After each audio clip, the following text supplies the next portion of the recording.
શંકર રૂપિણો યમાશ્રિતો હિ વક્રોપિઃ ચંદ્રઃ સર્વત્ર વંદ્યતે બંધવ ગુરુપદ કંજ કૃપા સિંધુ નરરૂપ હરિ મહામોહતમ પુંજ જાસુ બચન રવિ કર નિકર જાસુ બચન રવિ કર નિકર.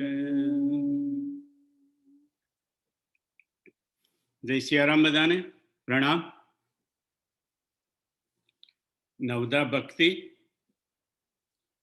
કંદમૂલ ફલ સુરસયથી દિયે રામ કहुआनी પ્રેમ સહિત પ્રભુ ખાએ બારંબાર બખાની.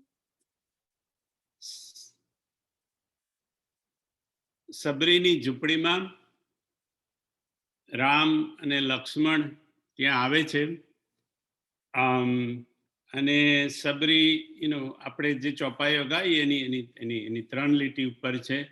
શ્યામ ગૌર સુંદર દો ભાઈ સબરી પરી ચરણ લપટાઈ પ્રેમ મગન મુખ બચન ન આવા પુની પુની પદ સરોજ સિર નાવા સાદર જલ લય ચરણ પખારે પુની સુંદર આસન બેઠારે.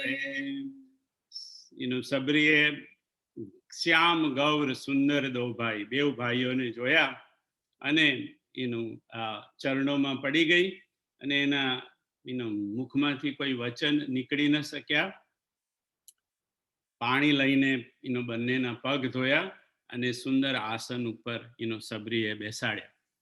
સબરીની કથા બાપુએ કહી જે પ્રમાણે મને યાદ છે એ પ્રમાણે કે સબરી એ ભીલની કન્યા હતી અને એનું લગ્ન થવાનું હતું. સબરીનું અસલી નામ હતું શ્રમણા અને એ ભીલ જાતિની હતી અને એના પિતાજી એમનો જે કબીલો હોય એના વડા હતા. એટલે એનું લગ્ન લેવાનું હતું. લગ્ન લેવાના આગલા દિવસે બધા બહુ પશુઓને ત્યાં ભેગા કરેલા, બકરી ને બીજા બધા પશુઓ ત્યાં હતા. અને એને માને પૂછ્યું સબરીએ, શ્રમણા ત્યારે એનું નામ હતું, કે પૂછ્યું એને કે આ બધા આટલા બધા પ્રાણીઓ એમ કે કેમ આપણે ત્યાં ભેગા એ કર્યા છે? એમ કે લગ્ન તો છે બરાબર કાલે મારું, એમ કે તો કે છે કે આ બધા એમ કે આગતા સ્વાગતા બધાની કરવાની, આપણે જાનૈયા બધા આવે એટલે એટલા માટે. તો સબરીને થયું મારું લગ્ન થાય, શ્રમણાને થયું મારું લગ્ન થાય અને આટલા બધા પ્રાણીઓની હત્યા થાય એટલે એમ કે મારે લગ્ન નથી કરવું. અને માં કે છે પણ હવે આ તો બધું થઈ ગયું, સવારે તો જાન આવવાની ને બધી તૈયારીઓ થઈ ગઈ એટલે સબરીનું મન નથી માનતું અને રાત્રે એ ભાગી જાય છે ત્યાં એમના કબીલામાંથી. અને એ જઈને દંડક વનમાં, દંડકારણ્યના વનમાં જ્યાં મતંગ ઋષિ રહેતા હતા એના આશ્રમની આજુબાજુ નજીક ઝાડ ઉપર જઈને એ રહે છે. કારણ કે ભીલની હતી એટલે એને ઝાડ પર ચડવાનું બહુ સહજ હતું અને ઝાડ પર ચડે તો વનમાં કોઈ પશુ બધા એ આવીને નડે નહીં, વાઘ કે આ તે સિંહ કઈ આવીને, એટલે ઝાડ ઉપર જઈને ત્યાં રહેતી. પછી એને ત્યાં જોયું કે આ ઋષિ રોજ એમના આશ્રમમાંથી નીકળીને મતંગ ઋષિ નાહવા માટે જતા નદી સુધી. તો એમ કે એને વિચાર આવ્યો કે ચાલો હું એમ કે આમને જરા મદદ કરું અને એમનો રસ્તો જરા બધા કાંટા ને બધું હોય રસ્તો સાફ કરી નાખું. એટલે રોજ રાત્રે લગભગ 12 થી 3 ના સમયમાં જ્યારે બધા સૂઈ જાય ત્યારે ઝૂંપડીથી માંડી અને નદી સુધીનો આખો રસ્તો વાળીને ચોખ્ખો કરી દેતી. એટલે કાંકરા બાકરા અને કંઈક એ કઈ વાગે નહીં એમ કે બધા કાંટા ઋષિને. એટલે થોડાક દિવસ તો મતંગ ઋષિને ખબર ન પડી, પણ પછી થયું કે આ રોજ ને રોજ એમ કે મારો રસ્તો આટલો બધો ચોખ્ખો કેમ હોય છે? એમ કે થોડું અજવાળું હોય, 3:30 પછી ઋષિ જતા, 3:30 4 ની આજુબાજુ, એટલે થોડું થોડું અજવાળું હોય એમાં જીવતા કે આ રસ્તો આટલો બધો સાફ. પછી એમને એક દિવસે થયું કે આજે હું સુવા એટલે સૂતા નહીં, ઝૂંપડીમાં જાગતા બેસી રહ્યા. અને જેવી સબરી ત્યાં ઝૂંપડીની, એ તો ઠીક ઝૂંપડીથી માંડીને નદી સુધી સાફ કરતી, ઝૂંપડીની આશ્રમ નજીક આવી એટલે બહાર આવે છે મતંગ ઋષિને. સબરી ગભરાઈ જાય છે. એટલે મતંગ ઋષિ કહે છે, બેટા તું ગભરાઈશ નહીં, તું કોણ છું? તો કે હું ભીલની કન્યા છું. અને તો કે તું આવી છુપી છુપી રીતે કેમ કરે? તો કે હું ભીલ કહેવાઉં, એટલે મારાથી તમને કશું અડી જવાય તો મુશ્કેલી ઊભી થાય તમને, એટલે એમ કે તમારી સાધનામાં ભંગ પડે, એટલે હું મારી રીતે સેવા કરતી હતી એમ કે. તો કે નહીં બેટા, તું એવું કર એમ કે તું આપણા આશ્રમમાં આવી જા, ને તું અહીં આશ્રમમાં રહીને તારે જે સેવા કરવી હોય એ કર. એટલે મતંગ ઋષિ પછી એને પોતાના આશ્રમમાં રાખી લે છે.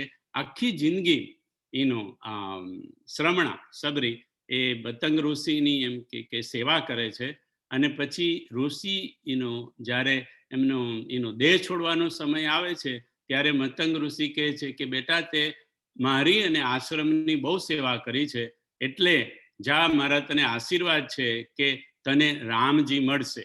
એટલે સબરી પૂછે છે કે એમ કે મને ખબર કેવી રીતે પડશે રામ આવશે? તો કે તારે કંઈ જાણવું નહીં પડે, તારે એને ઓળખવા નહીં પડે. રામ આવશે એટલે તને ખબર પડી જ જશે કે આ તારા આ રામ છે, એવું કરીને એવા ઋષિ આશીર્વાદ આપીને મતંગ ઋષિ વિદાય લે છે. સબરી પછી ત્યાં જ દંડકારણ્યમાં ત્યાં ઝૂંપડી એ કરીને ત્યાં ઝૂંપડીમાં વાસ કરે છે. અને રોજ કંદ, મળ, ફૂલ, કંદ, મૂળ અને ફળ, અહીંયા જે લખ્યું છે કંદ, મૂળ અને ફળ, એ રોજ થોડા થોડા લાવી અને મૂકી રાખતી, રામજીને મનોમન ધરાવતી એમ. અને પછી સાંજ પડે ને રામ ન આવે તો પછી એ જ પ્રસાદની જેમ આપણે પણ ભગવાનને મૂકીને પછી આપણે જ આરોગ્ય છે ને, લાલો તો કંઈ ખાતો નથી, એટલીસ્ટ મારો લાલો તો નથી ખાતો, મારે ભાગ જ આવે છે. એટલે પછી તું સાંજે પછી એ પ્રસાદ તરીકે એમ કે લઈ લેતી. એવી રીતે સબરીની આખી જિંદગી પ્રતીક્ષામાં ગઈ.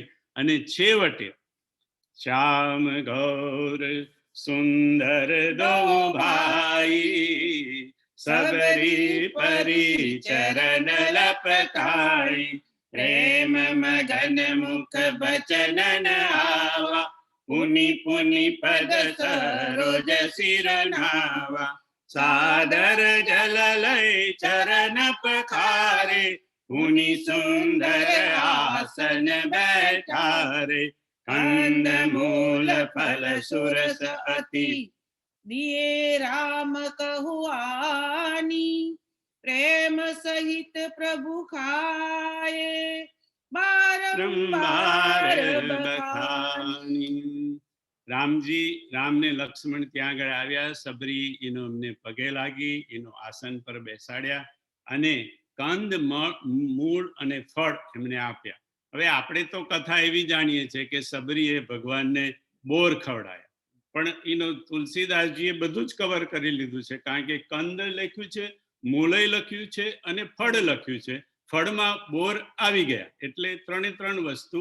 અને પણ આજે મને ગતિભાઈ એક સરસ પ્રશ્ન કર્યો, કે છે કે આ સબરીના પ્રસંગમાં એમ કે એવું કેમ લખ્યું છે કે પ્રેમ સહિત પ્રભુ ખાય, બારંબાર બખાની, કે પ્રભુએ ખાધા બરાબર, પણ લક્ષ્મણજીએ ખાધા કે નહીં એવું તો આખી લક્ષ્મણ ગીતામાં છે જ નહીં. મેં કીધું ભાઈ તમારી વાત સાચી, મારું તો ધ્યાન નતું ગયું, તમે કીધું એટલે હવે ધ્યાન ગયું મારું. અને પછી તો છોડ ભાઈ કોઈ કહે ને પછી આપણું તો થોડું પાછું વધારે ધ્યાન જાય. એટલે જ્યારે આપણી આખી નવધા ભક્તિ પતી જાય છે પછી પણ જો તમે પહેલી ચોપાઈ જુઓ, જાતિહીન અગજન્મ મહી, મુક્ત કીની અસિનારી, महामंद मन सुख चहसी, ऐसे प्रभु ही बिसारी, चले राम त्या गावन सो,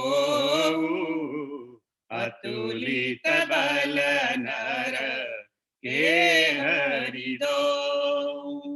એ રામમાં એ વનમાંથી જ્યારે નીકળ્યા ત્યારે પાછલી અડધાલીમાં તો લક્ષ્મણજીનો ઉલ્લેખ છે, દો એટલે બંને જણ, પણ પહેલી અડધાલીમાં તો શું છે, ચલે રામ ત્યાગા. રામ એકલા થોડા ત્યાંથી નીકળ્યા હતા, રામ ને લક્ષ્મણ બંને નીકળ્યા હતા, પણ તેમાં પણ ખાલી રામનો જ ઉલ્લેખ છે. ચલે રામ ત્યાગા બન સૌ, અને લક્ષ્મણજી તો પછી આયા બીજી અડધાલીમાં, અતુલિત બલ નર કે હરિદો. અને અહીંયા શ્યામ ગૌર શરૂઆતમાં શ્યામ ગૌર સુંદર દોભાઈ, શ્યામ અને ગૌર એટલે ગૌર જ, લક્ષ્મણજીનું નામ નથી, ખાલી ગૌર એનું એટલું જ. અને છેલ્લે પણ ખાલી દો ભાઈ જ છે, લક્ષ્મણજીનું નામ આખા પ્રસંગની અંદર ક્યાંય એમ કે એનો મળતું નથી. એટલે પછી એનો સતીભાઈએ કીધું એટલે મેં થોડી મહેનત કરી કે ભાઈ હવે આ, કારણ કે બાપુ તો કેટલી કથા કરે ને આપણે ક્યાં બધી કથા સાંભળી હોય, ને સાંભળી હોય તેમાં બધું યાદ જ ક્યાં હોય. તો એમ કે આખા પ્રસંગમાંથી લક્ષ્મણજીને ઉડાડી જ દીધા એમ કે એનો, અને ગયા તો પણ ચલે રામ ત્યાગા બને સૌ. તો કે આવું આવું આવું કેમ, એમ કે તુલસીદાસજીએ સાવ, અને બોર ખાધા, બોર હવે ભૂખ્યા તો રામજી જો હોય તો લક્ષ્મણજી પણ હોય, લક્ષ્મણજીને પણ ખવડાવવા જોઈએ. બાકીની બધી જગ્યાએ જ્યાં જ્યાં છે એનો શા શૃંગવેરપુરથી માંડીને બધે ત્યાં 3 જણે ફળ ખાધા, એનું એવું આવે. અત્યારે તો હવે સીતા માતા નથી તો 2 જણને તો ખાધા એવું આવે, પણ ક્યાંય ઉલ્લેખ નથી. તો એની પાછળ ઘણી બધી દંત કથાઓ છે રતિભાઈ. એક કથા એવી છે કે લક્ષ્મણનું મૂળ કામ શું, તો કે લક્ષ્મણનું મૂળ કામ રામની કાળજી રાખવી, રામ ને સીતાની. અત્યારે હવે સીતાજી નથી એટલે રામજી છે ખાલી. રામની રક્ષા કરવાનું કામ પણ લક્ષ્મણજીનું. આપણે જોઈએ કે શૃંગવેરપુરમાં તો ધનુષબાણ ચડાવીને જ બેઠા હતા, જોડે ગુહ પણ ધનુષબાણ ચડાવીને બેઠો હતો. એટલે રામની રક્ષા કરવાનું પણ એમનું, અને એમની બધી સેવા કરવાનું બધું જ કામ એમનું. એટલે જ્યારે આ સબરીના પ્રસંગમાં એવું કહેવાય છે કે સબરીના પ્રસંગમાં જ્યારે ભગવાન સબરીની ઝૂંપડીમાં ગયા અને સબરીએ એના એઠા બોર કે એઠા ફળ જે કહો તો કે સબરી ફળ ચાખી ચાખીને આપતી હતી. સબરીને એવું હતું કે ભાઈ કોઈ કોયલું હોય કે કોઈ ખરાબ હોય કે કડવું હોય એવું ફળ એમ કે ભગવાનને ના એમના જતા રહે. એટલે ભગવાન તો જાણી ગયા સબરીનો ભાવ, પણ લક્ષ્મણજીને બરાબર ગમ્યું નહીં કે આમાં કઈ ગોટાળો હોય અને કઈ, કારણ કે લક્ષ્મણજી તો કોઈ જગ્યાએ ભાવુક થયા નથી. લક્ષ્મણજીનો હંમેશા કે રામની કાળજી રાખવી. એટલે લક્ષ્મણજીને રામ એઠા બોર ખાય છે આના, એ લક્ષ્મણજીને પસંદ પડ્યું નથી. લક્ષ્મણજીને એવું કહેવાય છે સબરીએ ઓફર પણ કર્યા, પણ લક્ષ્મણજીએ બોર ખાધા નહીં, તમે રામને આપો એમ કે. એટલા માટે આખા પ્રસંગમાં લક્ષ્મણજીનો કોઈ, ઇનફેક્ટ લક્ષ્મણજીએ ખાધા તો નહીં, પણ રામે ખાધા તે પણ લક્ષ્મણજીની તો ઈચ્છા નથી કે ભાઈ હવે આમાં કઈ આડું અવરું ખવડાવી દે તો આ, અને આડું અવરું ના હોય તો પણ કોઈના એઠા બોર, અમે તો એમ કે રઘુકુળના વંશીઓ છે, રાજાના દીકરાઓ છીએ, કોઈના એઠા ફળ અને તે આ ભીલનીના એઠા ફળ એમ કે ખાવાના. લક્ષ્મણજીને આ બિલકુલ આખો કાર્યક્રમ ભગવાનનો લક્ષ્મણજીને પસંદ પડ્યો નથી. એટલે લક્ષ્મણજી ત્યાં ઊભા ત્યાં આગળ જોયા કરે છે આખો પ્રસંગ. અને એવું કહેવાય છે હવે શું છે કે રામાયણ સતકોટી અપારા, સતકોટી રામાયણ છે અને એકમ સદ વિપ્રા બહુધા બદંતી, એ ન્યાયે જુદા જુદા સંતોએ આ પ્રસંગને જુદી જુદી રીતે જોયો છે. રામચરિતમાનસમાં તો જે છે એ તો આપણે વાંચીએ છીએ ને જાણીએ છીએ, પણ બીજા બધા રામાયણોમાં એ કરીને કે છે કે સબરીના બોર ની રામે તો પ્રેમથી ખાધા, પણ લક્ષ્મણજીએ એની અવગણના કરી નહીં. રામે ખાધા તે પણ લક્ષ્મણજીને પસંદ આવ્યું નહીં, કારણ કે એઠા બોર ખાવામાં આવે છે એટલા માટે. એટલે એવું એક કથા એવી છે છોડુભાઈ કે લક્ષ્મણજી જ્યારે મૂર્છિત થયા લંકામાં, અને પછી જ્યારે સંજીવની લેવા માટે હનુમાનજીને મોકલવામાં આવ્યા, ત્યારે જે સંજીવનીનો જે છોડ હતો એ સંજીવનીના છોડ પર નાના બોર હતા. બોર એટલે ખવાય એવા નહીં, પણ પેલા ને આપણે પેલી ચનોઠી જેવા આવે ને એવા હતા. અને એ એવા ચનોઠી જેવા બોરની એને એ વાટી અને એમાંથી ઔષધિ બનાવેલી, અને એ જ્યારે ખાધા ત્યારે લક્ષ્મણજીનું આ પૂરું થયું. જે અવગણના કરી હતી સબરીની, એ અવગણના પૂરી થઈ અને એ જાગ્યા. અને વચ્ચે તો હમણાં છે ને સબરી એટલે 6-1 મહિના પહેલા તો એ સંજીવનીના છોડના આ વોટ્સએપમાં બધે એ પણ ચાલતું હતું. પણ હવે એ તો હવે સાચું કે ખોટું કોણ જાણે, કોણે ખબર છે સંજીવની કેવી હતી ને કેવી નહીં. જે સંજીવનીને હનુમાનજી ન પારખી શક્યા, બુદ્ધિમતામ વરિષ્ઠમ, એને વળી આપણે કળિયુગના માણસો તો સંજીવનીને કેવી રીતે પારખી શકવાના હતા. પણ છતાંય 6-1 મહિના પહેલા વોટ્સએપમાં સંજીવની કેવી આવે એનું એ ચાલતું હતું. પણ એક દંતકથા આવી છે કે એના ઝીણા ઝીણા નાના ચનોઠી જેવા એ હતા, બોર હતા, અને એને વાટી અને સુસેન વૈદે એમ કે પીવડાયું કે લે ખા. ત્યારે નતા ખાતા, હવે તું ખા. એટલે પછી લક્ષ્મણજી તરત જ એમ કે એ બેઠા થયા. અને આ વોટ્સએપ પરથી મને યાદ આવ્યું કે હમણાં ગયા અઠવાડિયે અરવિંદભાઈએ પણ વોટ્સએપ કરેલું કે એમ કે આ સબરી જયંતી ગઈ. એમ કે ગયા અઠવાડિયે સબરીની જયંતી હતી, એનું કંઈક અરવિંદભાઈએ મોકલાવેલું કે આ સબરી જયંતી ગઈ. એટલે સબરીની એમ કે આવી જુદી જુદી મધુર મધુર કથાઓ છે. સબરી ત્યાં આવી, સબરીને ત્યાં ભગવાન આવ્યા અને કંદ મૂળ ફળ કે બોર જે કહો તે એ ખાધા. ત્યાં આગળ પ્રભુએ એના વખાણ કરીને ખાધા. પાણી જોરિયા કે બૈધારી, પ્રભુ હિ બિલો કરી પ્રીતિ અતિ બારી, કે વિદ્યા સ્તુતિ જય હો. કરો તુમારી અધમ જાતિ में जड़मति भारी, અધમત અધમ અધમ અતિ નારી, તીન મહમે મતી મંદ અગારી, રઘુપતિ સુનો બામિની બાતા માનવ એક ગતિ કરનાતા. પાણી જોરી આગે બૈઠારી, હાથ જોડી અને સબરી ભગવાન આગળ ઊભી છે. ભગવાન એના બોર ખાય છે, ફળ ખાય છે. અને સબરી કહે છે કે હું તમારી સ્તુતિ હું કેવી રીતે કરું. એમ કે કારણ કે હું તો અધમ જાતિનું છું અને જડમતી, મારી મતી જડ છે. એમ કે અને પછી બોલી અધમ તે અધમ અધમ અતિ નારી, તીન મહમે મતિ મંદ અઘારી. અઘારી શબ્દ રામજી માટે છે. અઘ એટલે પાપ, અને અરી એટલે પાપ એનો દુશ્મન, પાપના દુશ્મન, પાપનો નાશ કરે એવા અઘારી એટલે રામજી. અને એ અઘારી પરથી બાપુ, અઘારી શબ્દ પરથી આપણે ત્યાં વર્ષો જતા જતા ધીરે ધીરે અઘોરી શબ્દ આવી ગયો. અઘોરી શબ્દ હતો નહીં બાપુ કે. ખરેખર તો આજે બધા સાધુઓ હતા, એ સાધુઓને છોટુભાઈ અઘારી સાધુ કહેવાતા. અઘારી સાધુ એટલે કે જે પાપથી દૂર છે, પાપના દુશ્મન છે, એવા સાધુઓ માટે આ શબ્દ અઘારી શબ્દ વાપરવામાં હતો. પણ પછી શું થયું કે સાધુ નહીં પણ ઘણા બાવામાં ફેર હોય, સાધુમાં ફેર હોય. ઘણા બાવા જે એકદમ એમ કે વિચિત્ર વેશ કરતા, ભીષણ વેશ જેને કહેવાય, એવો ભીષણ વેશ જેવા બાવા બધા જે ગામડામાં પેલું માગવા માટે આવવા માંડ્યા ને, એને પછી લોકો અઘોરી બાવા કહેતા, અઘોરી બાવા. બાકી શબ્દ તો બાપુ કે અઘારી સાધુ હતો, કારણ કે રામજી માટે અઘારી શબ્દ વપરાયો છે.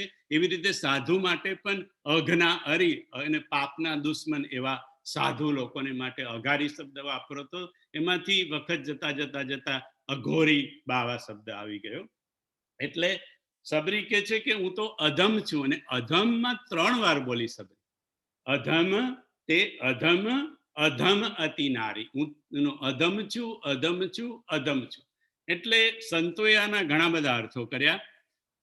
એક તો 3 વાર એટલા માટે બોલી કે એને ત્રિસત્ય કરવું હતું. આપણે કોઈ પણ વસ્તુને જ્યારે આપણે એમ કે સાબિત કરવી હોય તો આપણે 3 વાર બોલીએ ઓમ શાંતિ શાંતિ શાંતિ. એટલે અધમથી અધમ અધમ કહીને એને ત્રિસત્ય કર્યું કે હું બધી જ રીતે અધમ છું. અને પહેલા તો જોઈએ કે 3 રીતે અધમ કહી. તો બાપુ કહે છે કે એક તો ભગવાન હું મારી જાતિથી હું એમ કે અધમ છું. કેવી રીતે?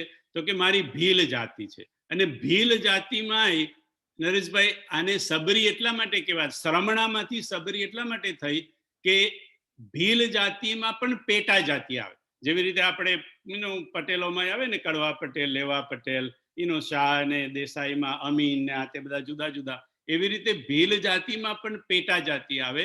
એમાંની એક પેટા જાતિનું નામ છે સબર. અને એ સબર જાતિની ભીલની કન્યા, એને એટલા માટે એનું નામ પછી સબરી પડ્યું. ઓરિજિનલ નામ એનું શ્રમણા હતું, અને પછી એ શ્રમણી. એટલે એમ કે પહેલા હું અધમ એટલા માટે કે હું અધમ જાતિની, સબર જાતિની, ભીલ જાતિની હું કન્યા છું, એટલે અધમ. બીજું અધમ હું એટલા માટે કે અમે અમે લોકો પાપી છીએ, કારણ કે અમારે બધાને આ વનમાં રહેવાનું, જંગલમાં, અને પશુ પક્ષીઓને મારવાના. એટલે એમ કે અમે પાપી લોકો છીએ, એટલા માટે હું એમ કે. અને ત્રીજું એમ કે હું જડમતી ને મંદમતીની નારી છું, એટલા માટે એમ કે હું અધમ છું. એટલા માટે એને 3 વાર અધમતે અધમ અધમ કહી.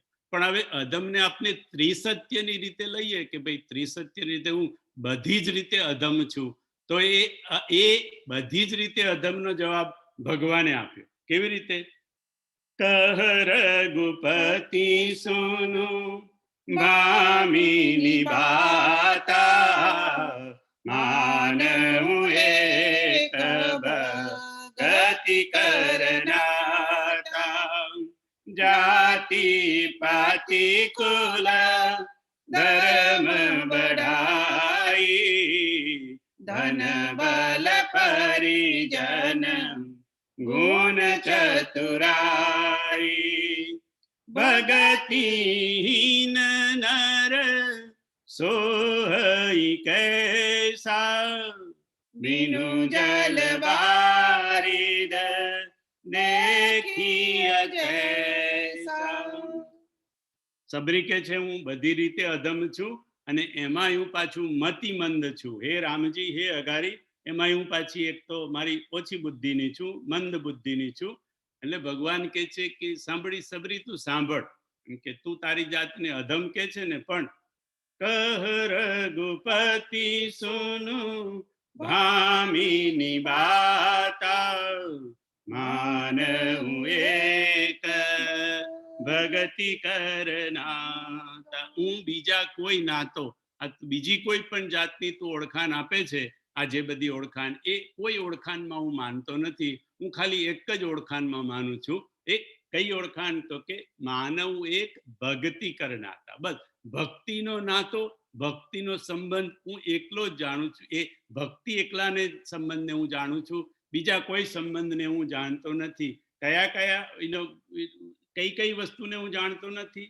જાતિ પાતિ કુલ ધર્મ બઢાઈ, ધન બલ પરિજન ગુણ ચતુરાઈ. હું જાતિમાં માનતો નથી, પાતિમાં માનતો નથી. પાતિ એટલે નાત, નાતમાંય માનતો નથી, કુળમાંય માનતો નથી, તારો ધર્મ કયો છે તેમાંય માનતો નથી. બડાઈ એટલે તારી મોટાઈ, તું મોટી છે નાની છે, ઊંચ છે નીચ છે, એમાંય હું માનતો નથી. ધન તારી પાસે કેટલું છે કે નથી, તેમાંય મને કઈ નથી. બલ, તારું બલ કેટલું છે કે નહીં, ઓછું છે વધારે છે, એમાંય હું માનતો નથી. પરિજન, તારા પરિવાર કેવો છે તેમાંય એને હું માનતો નથી. તારામાં ગુણો કેવા છે તે ગુણને હું ગણતો નથી. અને તારામાં ચતુરાઈ છે કે નહીં, કે આવડત છે કે નહીં, તે પણ હું એમ કે કઈ માનતો નથી. ખાલી તારામાં ભક્તિ છે કે નહીં, તે જ હું એમ કે જોઉં છું. બીજું, સંતોએ એને આ રીતે પણ જોયું કે સબરીએ કીધું કે હું બધી જ રીતે અધમ છું, ત્રિસત્ય કર્યું. એટલે એમ કે ભગવાન કે તું એવું કે છે કે તું જાતિથી અધમ છું, તો જાતિથી તું તારી જાતને અધમ માનતી હોય તો મને એમાં ઇન્ટરેસ્ટ નથી. પાતી, તું તારી નાત ભીલની નાત છે કે સબરની નાત છે, તેમાં તું અધમ પોતાને માનતી હોય તો એમાંય મને ઇન્ટરેસ્ટ નથી. જાતિ પાતિ કુળ, તારું કુળ કેવું છે, તું કયા કુળમાંથી આવી, કયા કબીલામાંથી આવી, એમાંથી તું તારી જાતને અધમ માનતી હોય તેમાંય મને ઇન્ટરેસ્ટ નથી. ધર્મ, તું કયો ધર્મ પાળે છે કે નથી પાડતી, એ તારા ધર્મમાં પણ તું તારી જાતને અધમ ગણતી હોય એમાંય મને કોઈ એમ કે એ હું માનતો નથી. બડાઈ, તારી મોટાઈ કેવી છે, કે તું ઊંચ છે કે નીચ છે, કે તું તુચ્છ છે, એવું તું સમજીને તારી જાતને અધમ માનતી હોય તો મને એમાં ઇન્ટરેસ્ટ નથી. ધનમાં તું એમ કે ગરીબ છું એટલે પોતાની જાતને અધમ માનતી હોય એમાંય મને ઇન્ટરેસ્ટ નથી. બળ, તારામાં નારી છે, તારામાં કોઈ બળ નથી, બળમાંય તું અધમ છું, એ રીતે તું તારી જાતને અધમ માનતી હોય તો પણ હું માનતો નથી. પરિજન, તારા કુટુંબીજનો કેવા છે ને એના લીધે તું અધમ છે એવું તું માનતી હોય તો એમાંય મને રસ નથી. ગુણ, તારામાં સદગુણ, સત્વગુણ, તમોગુણ, રજોગુણ કેટલા છે કેટલા નહીં, એની રીતે તું અધમ માનતી હોય તારી જાતને તો એમાંય મને ઇન્ટરેસ્ટ નથી. અને તારી ચતુરાઈ કે તારી આવડતની રીતે તું તારી જાતને અધમ માનતી હોય એમાંય મને ઇન્ટરેસ્ટ નથી. હું એક જ વસ્તુ જાણું, તારામાં ભક્તિ છે કે નહીં, અને એનું સર્ટિફિકેટ ભગવાન આપે છે. કહ રઘુપતિ સુનો ભામિની બાતા, માનવ એક ભગતિ કરનાતા, જાતિ પાતિ કુલ ધર્મ બડાઈ, ધન બલ પરિજન ગુણ ચતુરાઈ, ભગતિહીન નર સોઈ કૈસા, बिनु जल बारिद देखिए जैसा, નવદા ભગતિ પૂતો હિ પાહી, સાવધાન સુનુ દરુ મન માહી. ભગવાન કે છે હું કે આ બધી જ વસ્તુમાં હું માનતો નથી. હું ખાલી એક ભક્તિનો નાતો, ભક્તિનો જ સંબંધ હું એમ કે જાણું છું. અને એમ કે તું કે છે કે તું બધી રીતે અધમ છું એમ કે પણ તારામાં ભક્તિ છે એ જ પૂર્તિ છે. કારણ કે ભગવાને ઉત્તરકાંડમાં પણ કહ્યું, ભગતિવંત અતિ નીચ હું પ્રાણી, મોહી પ્રાણ પ્રિય અસીમ બાની. ભગવાન જયારે કીધું કે એક પિતા કે વિપુલ કુમારા એમાં ત્યારે કીધું કેમ કે ભગતિવંત અતિ નીચો, ભલે કોઈ પ્રાણી બહુ એકદમ નીચું હોય, નીચામાં નીચી કક્ષાનું, પણ એનામાં ભક્તિ હોય તો એ મને બહુ પ્રિય હોય. અને જો ભક્તિ વગરનો કોઈ બ્રહ્મા જેવો હોય એમ કે તો પણ મને એમ કે એટલો બધો બીજા બધાની જેમ પ્રિય હોય પણ મને વધારે પ્રિય ન હોય જેટલો ભક્તિવંત નીચ પ્રાણી પણ હોય એવો એમ કે. અને અહીંયા શબ્દ પ્રાણી વાપર્યો. આજે પણ હમણાં પણ બાપુએ આ છેલ્લી કથામાં કીધું કે પ્રાણી જ્યારે શબ્દ વપરાય ને તો પ્રાણી શબ્દ એટલે આપણે પશુ નહીં સમજવાનું. આપણે નથી ગાતા કે હરિગુણ ગાઓ હે પ્રાણી એમ કે એટલે એમ કે પશુને નથી કહેતા. પ્રાણી એટલે એમ કે પ્રાણીનો એક અર્થ એવો થાય જેનામાં પ્રાણ છે એ પ્રાણી. એટલે આપણામાં જો પ્રાણ છે તો આપણે પ્રાણી, અને પશુમાં પણ પ્રાણ છે એટલે પ્રાણી. એટલે એમ કે કોઈ પણ પ્રાણી એટલે કોઈ જેનામાં પ્રાણ છે એવી વ્યક્તિ નીચમાં નીચ પણ હોય, ભલે એમ કે એ પછી જટાયુ જેવું હોય એમ કે એટલે પશુ પણ હોય જટાયુની જેમ, કાં તો ગજરાજની જેમ હાથી પણ હોય એમ કે, પણ જો એનામાં ભક્તિ હોય તો એ વ્યક્તિ એમ કે મને એમ કે બહુ પ્રિય છે. પણ ભક્તિ વગરનો જ કોઈ માણસ હોય તો કેવો હોય? ભગવાન કહે છે, ભક્તિહીન નર સોઈ કૈસા, बिनु जल बारिद देखिए जैसा. ભક્તિ વગરનો માણસ કેવો કે પાણી જળ વગરનું વાદળું હોય. હવે વાદળાની કિંમત ક્યારે હોય કે વાદળા આપણે કહીએ કે વાદળું આવ્યું પણ વાદળું આવ્યું એટલે કેટલા માટે કે ભાઈ હવે વરસાદ આવશે. વરસાદને લીધે વાદળાનું મહત્વ છે, એટલે પાણીને લીધે મહત્વ છે. પણ જો વાદળામાં વરસાદ ના હોય તો એ વાદળું પછી આકાશમાં હોય કે આપણે ચિત્રમાં દોર્યું હોય, એમાં ફરક શું પડે? એમ કે એ વાદળાથી આપણને કઈ લાભ તો મનુષ્ય હોય પણ મનુષ્યની અંદર જો ભક્તિ ના હોય તો એમ કે પાણી વગરના વાદળા જેવો છે, ખાલી શોભાનું દેખાવનું, એની અંદર એનું કોઈ ઉપયોગમાં કોઈ આવે નહીં. એટલે એમ કે ભક્તિ વગરનો ભક્તિહીન નરસો હોય, ભક્તિ વગરનો મનુષ્ય કેવો દેખાય કે જાણે કે જળ વગરનું વાદળું હોય ને એના જેવું. પણ નવધા ભગતિ કહું તો હિ પાહી, સાવધાન સુનું ધરું મન માહી. હવે આ પ્રસંગને નામાકરણ ભગવાને કર્યું છે. ભગવાન પોતે જ, અને આપણે નવધા ભક્તિનો પ્રસંગ કહીએ છીએ. મોટા ભાગના જે પ્રસંગો આપણે ગાયા, રામ ગીતા કે લક્ષ્મણ ગીતા, એનું છોટુભાઈ નામાકરણ નથી થયું, પણ આ નવધા ભક્તિનું તો નામાકરણ થયું છે, અને તે ભગવાનના હાથે, ભગવાનના મોઢે. કારણ કે ભગવાને જ કીધું, નવધા ભગતિ કહું તો હિ પાહી, સાવધાન સુનું ધરું મન માહી. ભગવાને સબરીને થોડી સાવચેત કરી કે હું તને નવધા ભક્તિ વિશે કહેવા જઈ રહ્યો છું, તું સાવધાન થઈને સાંભળ. એટલે બાપુ કે ને કથા હોય, એનો સત્સંગ હોય, આપણે થોડાક સાવધાન થઈને, આપણે ઘણી વાર શું કરીએ કે રામાયણ વાંચી જઈએ, એટલે વાંચી ગયા છે એટલે જ ખબર ના પડે ને કે નવધા ભક્તિમાં લક્ષ્મણજીનો કેમ ઉલ્લેખ નથી. એ કારણ કે આપણે વાંચી જઈએ, આપણે સાવધાન થઈને કશું જોતા નથી, એટલે આપણને ખ્યાલ નથી આવતો. ભગવાને સબરીને સાવધાન કરી કે હે સબરી, તું સાવધાન થઈને સાંભળ. પણ પછી શું કીધું?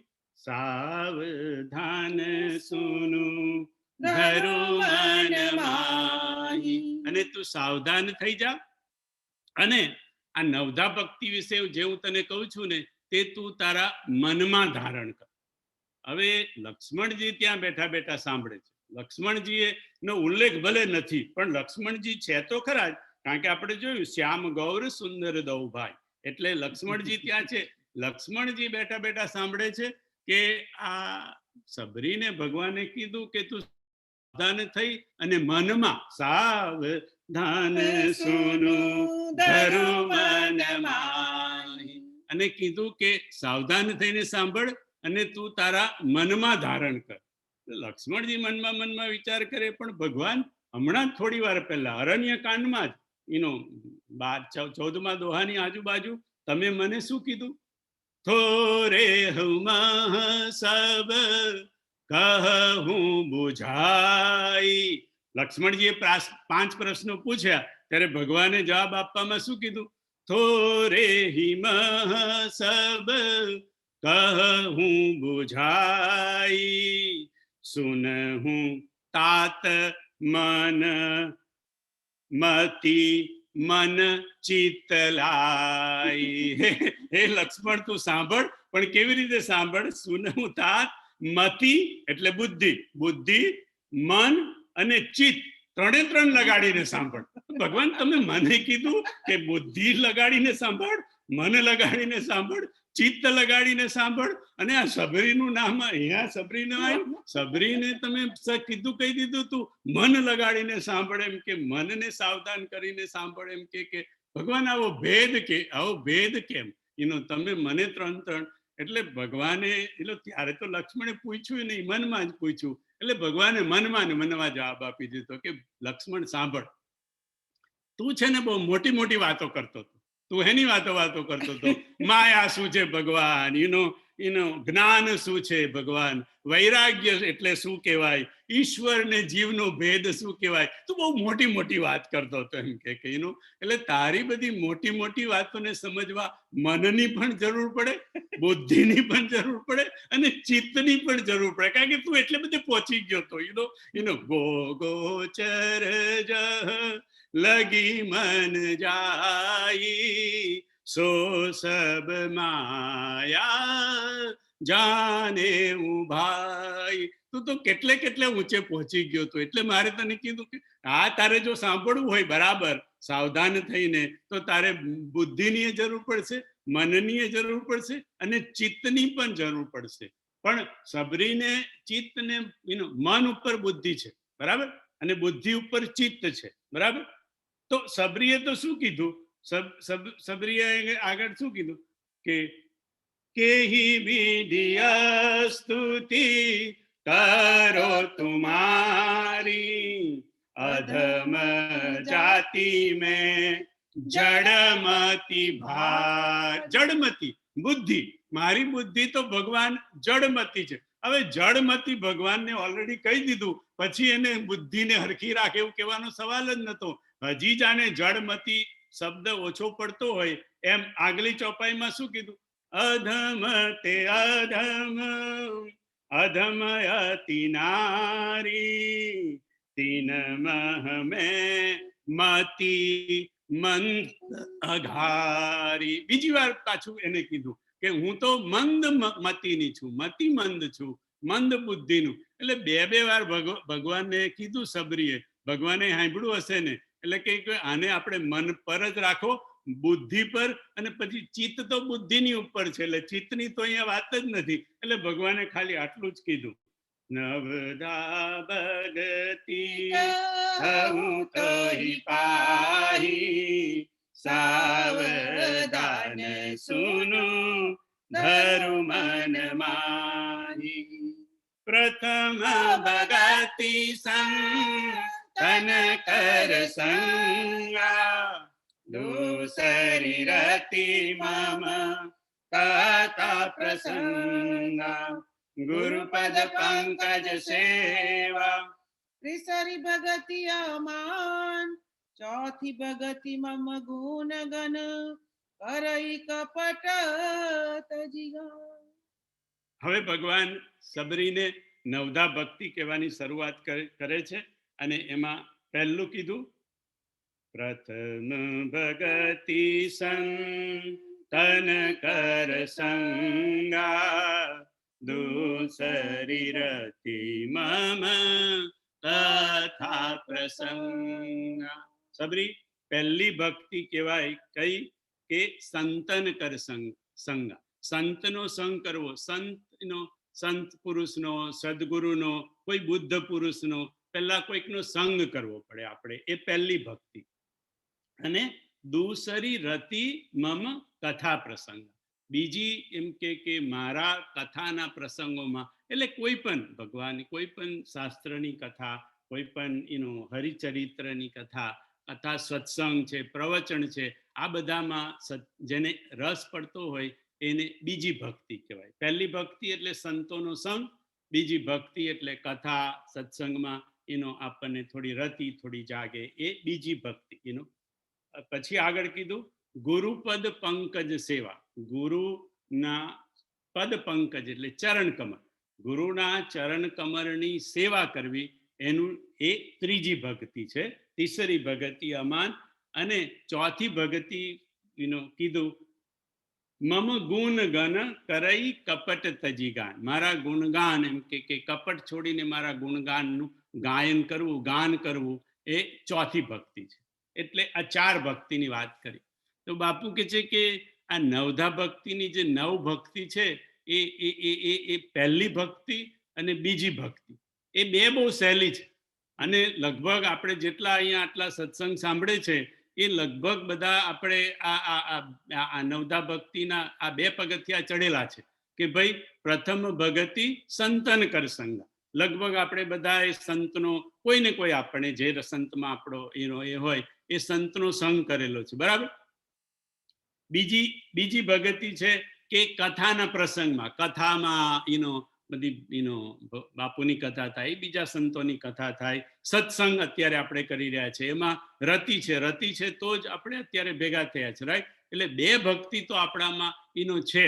અને આ બે ભક્તિ બાપુ કે જેટલા જેટલા સાધક લોકો છે એટલા બધામાં જ લગભગ આ બે ભક્તિ તો એમ કે હોય જ. કારણ કે કથા તમે તો જ સાંભળી શકો, સત્સંગ તમે તો જ, કારણ કે કોઈ કથા કેનાર ન હોય તો. એટલે કથા કેનાર સંત હોય એટલે કથામાં ગયા એટલે તમે કથાય સાંભળી અને સંતનો સંગ પણ એમ કે તમને થઈ ગયો. હા, પછી આ સામાન્ય સ્તર પર બે ભક્તિ આપણા બધામાં છે. પછી હવે એના ઊંડા અર્થ કરો બાપુ કે સંતનો સંગ એટલે શું? એટલે સંતનો સંગ એટલે સતનો સંગ, એટલે સત્યનો સંગ. પછી એ બધું બધું વધારે ડિટેલમાં જઈએ, પણ આપણે તો આ બાપુ કે છે આ તો છે ને આપણું આ બાલ મંદિર લેવલનું છે. આ તો મંગલાચરણ થાય છે ને, આ તો બાપુની કથાનું મંગલાચરણ. આપણે મંગલાચરણ બાપુની કથાના મંગલાચરણમાંથી હું પાછું મંગલાચરણ કરી રહ્યો છું. એટલે આ લેવલ પર તો આપણી બે ભક્તિ છે, પહેલી ભક્તિ છે અને બીજી ભક્તિ છે. પણ બાપુ કે આ ત્રીજી ભક્તિથી જરા એમ કે તકલીફ પડે છે. ગુરુપદ પંકજ સેવા, તીસરી ભગતિ અમાન, ચોથી ભગતિ મમ ગુણ ગનમ, કરઈ કપટ તજિગાન, મંત્ર જાપ મમ દ્રઢ વિશ્વાસા, પંચમ ભજન સો વેદ પ્રકાશ. નરેશભાઈ, એકવાર આ નવધા ભક્તિમાં ગણતો હતો કે આપણે કેટલા પગથિયા ચડ્યા એમ. એટલે મને એવું લાગ્યું કે આપણે 5મા પગથિયે છે. એવું એક વખત એવું લાગેલું. આ તો જે લાગેલું તે કહું છું તમને. કારણ કે એવું થયું કે પહેલી ભક્તિ સંતનો સંગ, બીજી ભક્તિ એટલે કથા, તો આપણે કથામાં જઈએ છીએ. ત્રીજી ભક્તિ એટલે ગુરુના ચરણ કમળની સેવા. એટલે સેવા તો હવે આપણાથી શું થાય, પણ જ્યારે સેવા મળે ત્યારે આપણે કરી લઈએ છીએ. એટલે મને એવું થયું કે આપણે ત્રીજી પણ ભક્તિ થોડી થોડી આવી ગઈ આપણામાં. પછી મને એવું થયું કે ચોથી ભગતિ મમ ગુણગન, ભગવાનના ગુણગાન ગાતા હોય, આપણે રામાયણનું ગાન કરીએ, સત્સંગ કરીએ, એટલે એમ કે ભગવાનના ગુણગાન આપણે ભેગા થઈએ ને થોડો સત્સંગ કરીએ, વાતો કરીએ ભગવાનની. એટલે એમ કે ચોથી ભક્તિ પણ થોડી થોડી આવી ગઈ. અને 5મી ભક્તિ મંત્રનો જાપ, એટલે આપણે આ માળા કરીએ એટલે રામ નામ મંત્ર છે, બરાબર? એટલે રામ નામના જાપ કરીએ એટલે 5મી ભક્તિ થઈ ગઈ. પછી 6ઠ્ઠી ભક્તિમાં તો છે ને બધું દમ, એટલે ઇન્દ્રિયોનું દમન ને શીલ અને બિરતી બહુકર્મા. એટલે મેં કીધું એ તો હજી બધી ઓવાર છે, પણ 5 પગથિયા તો કદાચ એમ કે આપણે એવું લાગતું હતું વાંચવા. આપણે બાપુએ પછી કીધું કે ઉભા આ ત્રીજી ભક્તિ જ્યારથી શરૂ થાય ને ત્યારથી તુલસીદાસજીએ એક કન્ડિશન લગાવી, શરત લગાવી. એ શરત પૂરી કરવી પડે એમ કે હવે જો ત્રીજી ભક્તિમાં શું છે? ગુરુપદ પંકજ સેવા, તીસરી ભગતિ અમાન. એટલે ગુરુ ચરણ કમળની સેવા તો આપણે કરતા હોઈએ, આપણને જે કઈ સેવા મળે એ આપણે સેવા કરીએ. પણ અહીંયા બાપુ કે ત્રીજી ભક્તિથી, ત્રીજા પગથિયાથી તુલસીદાસજીએ અથવા તો રામજીએ, કારણ કે આ તો રામજી બોલે છે, એટલે એક એક કન્ડિશન લગાવવા માંડી, એક શરત મૂકી. કઈ શરત? તો કે અમાન. આ ત્રીજું પગથિયું તમારે ચડવું હોય તો શું કરવું?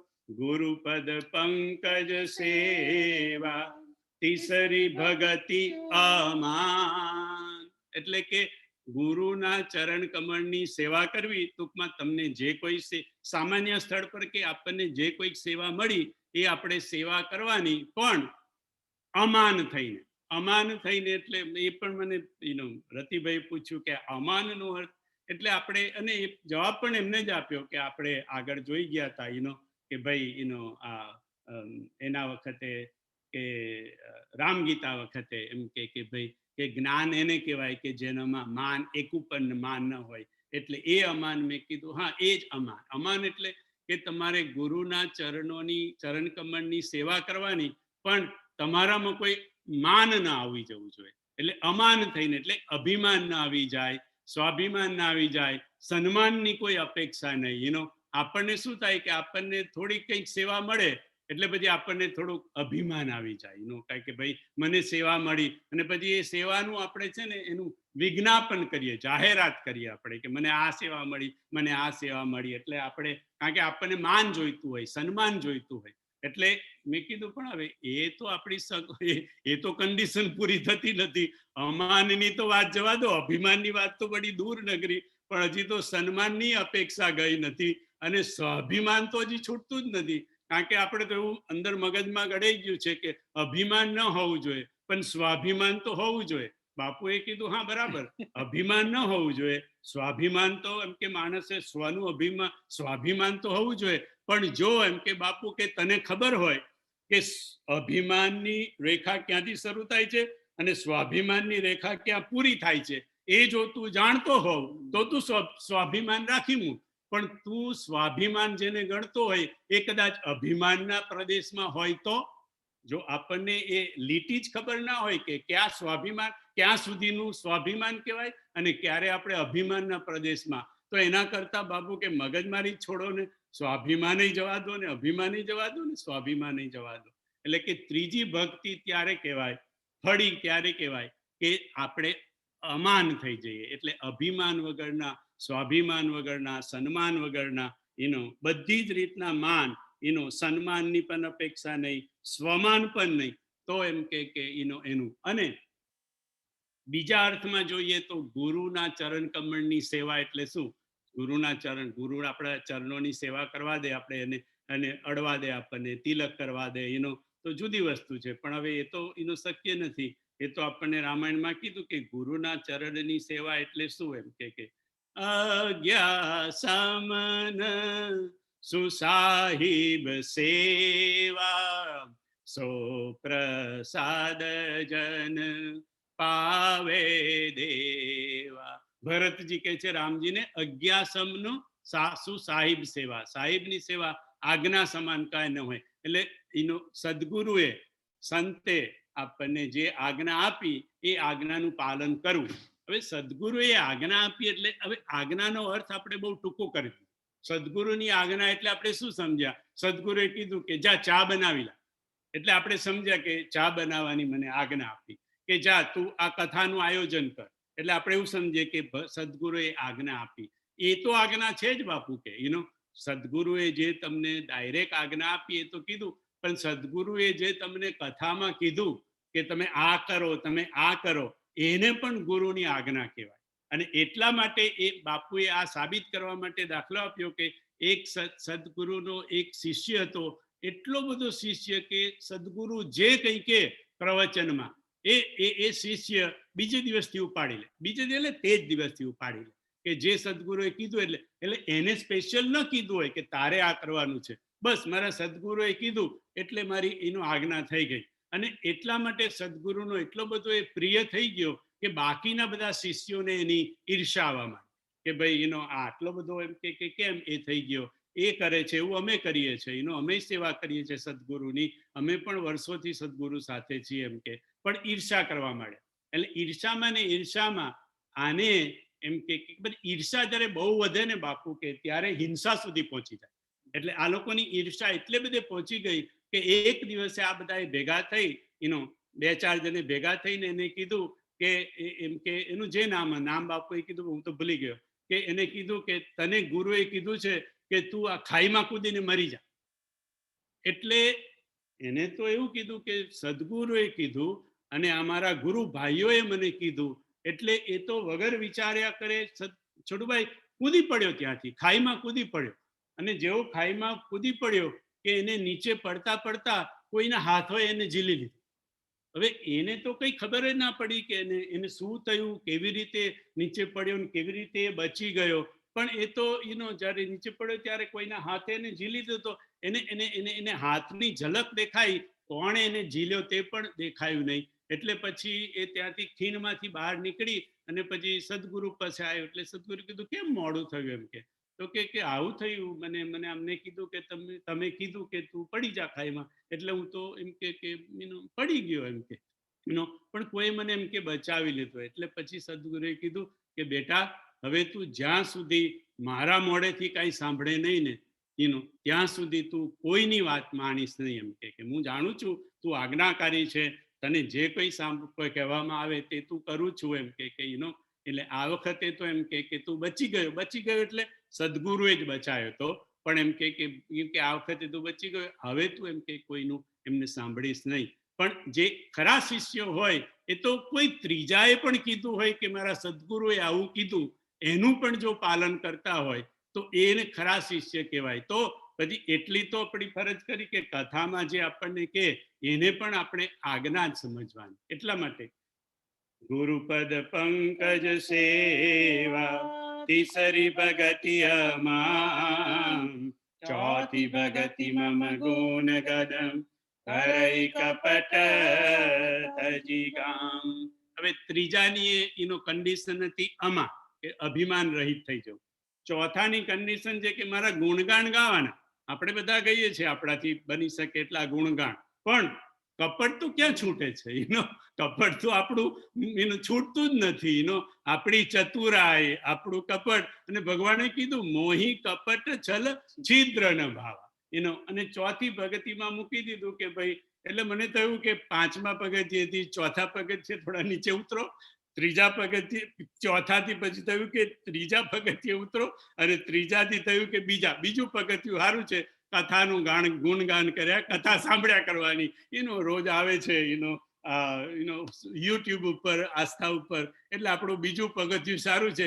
ત્રીજા પગથિયા પર જરા અઘરું છે, ચોથું તો વળી એથી અઘરું છે, અને હવે પાંચમામાં તો આજે જવાય એવું લાગતું નથી. કારણ કે મને આજે પ્રતિભાઈ આજે એ પણ કહેતા હતા કે આમ કે આ એક લીટી લઈને તમે સમજાવશો તો એ પતી જશે એમ કે આજના દિવસમાં. મેં કીધું ભાઈ ખબર નથી મને, મારી ઈચ્છા તો છે કે હું પતાવી દઉં, પણ મારે એવું નથી કે પતાવી દેવું, કારણ કે આપણે કોઈ પ્લેન પકડવાનું નથી. એટલે એવું હશે તો, અને આમે ગાજરની પીપુડી છે, મેં કીધું વાગી ત્યાં સુધી વગાડવાની છે. એટલે મેં કીધું શાંતિથી એ કરીશું, અને ધીરે ધીરે એક હું મેં કીધું આ બધું કરવા મેં જુદી રીતે કરવાનો નિર્ણય કર્યો છે, પણ એમાં કંઈ મારે ભાગવું કે દોડવું નથી.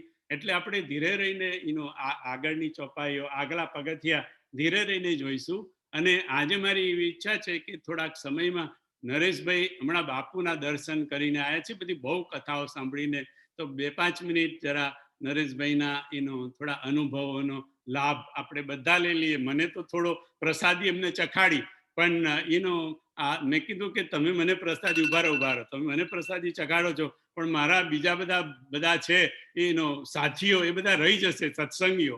એટલે એમ કે તમે પ્રસાદી જો આપતા હોય તો બધાને જ આપો. એટલે નરેશભાઈને હું રિક્વેસ્ટ